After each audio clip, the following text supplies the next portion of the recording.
तो movie start होती है बोस्टन सिटी से, जहां हम एक छोटे लड़के को देखते हैं जिसका नाम है कॉलिन सुलेवान। ये मुंह बोला बेटा होता है फ्रैंक कोस्टेलो का, जो कि एक आयरिश अमेरिकन गैंगस्टर होता है। फिर हम देखते हैं कॉलिन सुलेवान बड़ा हो गया है और पुलिस एकेडमी में ट्रेनिंग कर रहा है। इसके अलावा वहाँ और भी ट्रेनिंग्स होते हैं, जिनमें से एक होता है बिली कोस्टिगन जूनियर। ये दोनों वहाँ से ग्रेजुएट हो जाते हैं और पुलिस ऑफिसर बनने के लिए तैयार होते हैं। लेकिन कॉलिन के कनेक्शन अभी तक कोस्टेलो के साथ भी होते हैं, जबकि दूसरी तरफ बिली के साथ ये प्रॉब्लम होती है कि उसका फैमिली बैकग्राउंड क्रिमिनल से भरा होता है, जैसे उसके अंकल, उसके फादर और उसके कजन्स वगैरह क्रिमिनल रह चुके थे। लेकिन बिली उनकी तरह नहीं बनना चाहता था, इसलिए उसने पुलिस ऑफिसर बनने के लिए अप्लाई किया था।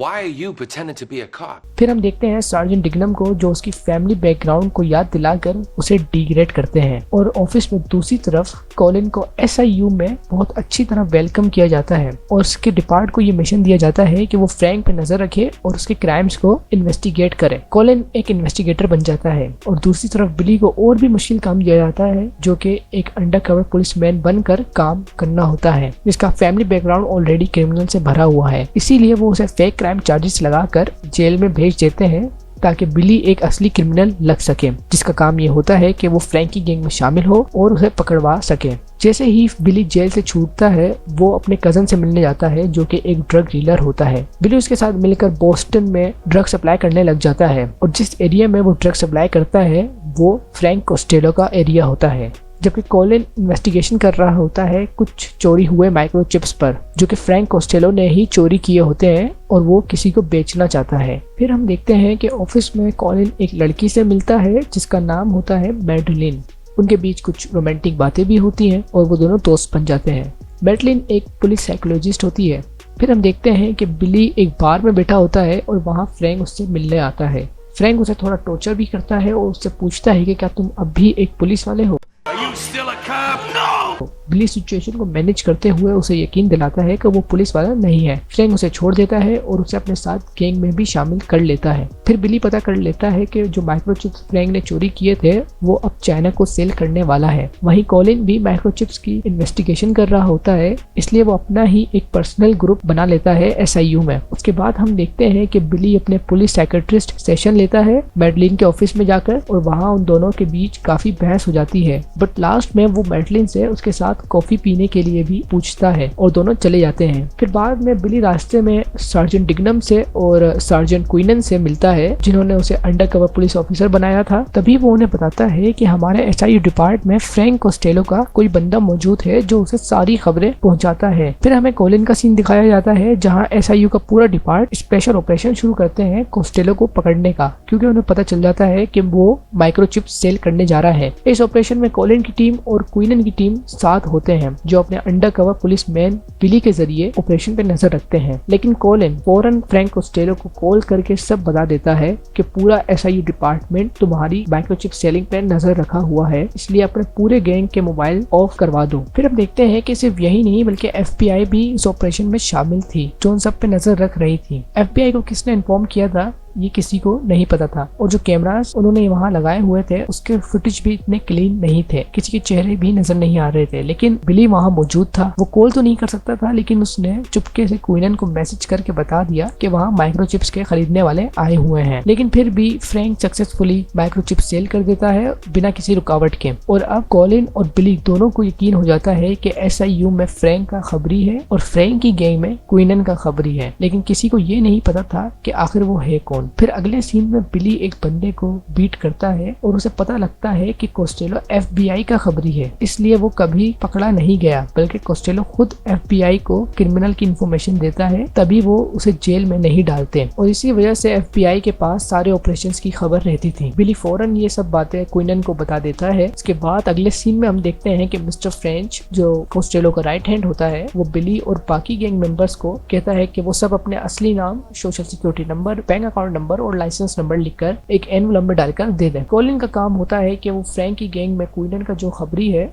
यानी कि बिली, उसका पता लगाए, और वहीं बिली फ्रैंक का पीछा करता है और वो देखता है कि फ्रैंक वो एनवलप कॉलिन को देता है और कॉलिन वहां से चला जाता है। साथ ही बिली भी उसका पीछा करता है, लेकिन कॉलिन किसी तरह वहां से भागने में कामयाब हो जाता है। फिर भी किसी को नहीं पता चलता कि खबरी है कौन। फिर अगले सीन में कॉलिन अपने डिटेक्टिव्स को क्वीनन का पीछा करने को बोलता है और फ्रैंक के कुछ गैंग मेंबर्स को भी उनके पीछे जाने को बोलता है। क्विनन वहाँ बिली से मिलता है और साथ ही फ्रैंक के आदमी भी आ जाते हैं। क्विनन फ्रैंक के बंदों को डिस्ट्रैक्ट करता है और बिली वहाँ से निकल जाता है, लेकिन वो क्विनन को विंडो से फेंक देते हैं और वो मर जाता है। फ्रैंक के गैंग मेंबर्स वहां से भागने की कोशिश करते हैं कि पुलिस वाले जो क्विनन का पीछा करते हुए वहां आए थे वो उन पर गोलियां चला देते हैं और फ्रैंक के एक बंदे को गोली लग जाती है जिसका नाम डेला हंट होता है।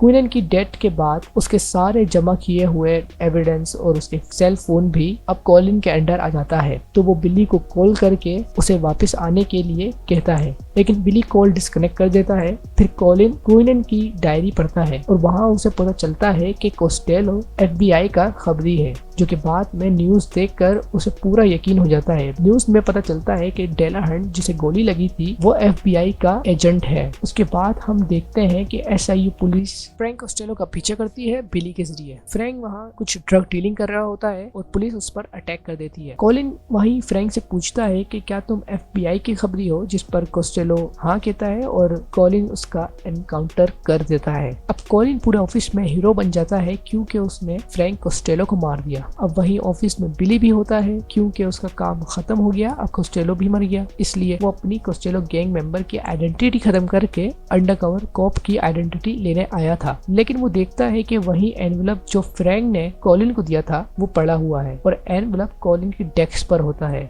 बिली वहां से चले जाता है और उसे अब पता होता है कि कॉलिन फ्रैंक का खबरी था। वहीं कॉलिन को भी पता चल जाता है कि बिली ने उसकी डेस्क पर वो एनवेलप देख लिया है और अब उसे पता है, इसलिए कॉलिन उसका पुलिस रिकॉर्ड सब सिस्टम से डिलीट कर देता है। फिर बिली मैडलिन के पास जाता है और उसे एक एनवेलप देख कर कहता है कि वो इसे कहीं छुपा कर रख ले और किसी को ना दिखाए। अगले सीन में हम देखते हैं कि कॉलिन और मैडलिन साथ होते हैं और वो कॉलिन को बताती है कि वो प्रेग्नेंट है। वह कॉलिन को नहीं पता था कि बिली के साथ भी उसका अफेयर रह चुका है, ना बिली को पता था कि कॉलिन उसका बॉयफ्रेंड है। फिर हम देखते हैं कि मैडलिन एक रिकॉर्डिंग सुन रही है जो बिली ने भेजी होती है कॉलिन को, जिसमें कॉलिन और फ्रैंक की सारी बातें रिकॉर्ड होती हैं। फिर बिली कॉलिन को कॉल करता है और बताता है कि उसकी सारी रिकॉर्डिंग है उसके पास और वो फ्रैंक के लॉयर ने उसे दी है, क्योंकि फ्रैंक बिली पर सबसे ज्यादा ट्रस्ट करता था। इसलिए बिली कॉलिन को मिलने के लिए बुलाता है जहाँ क्विनन की डेथ हुई थी उसी बिल्डिंग में, ताकि उसे अरेस्ट कर सके और अपनी असली आइडेंटिटी भी हासिल कर सके। कॉलिन वहां आने के लिए राजी हो जाता है और बिली उसे पकड़ लेता है और हथकड़ियां लगाकर ले ही जा रहा होता है कि पुलिस ऑफिसर ट्रूपर ब्राउन भी वहां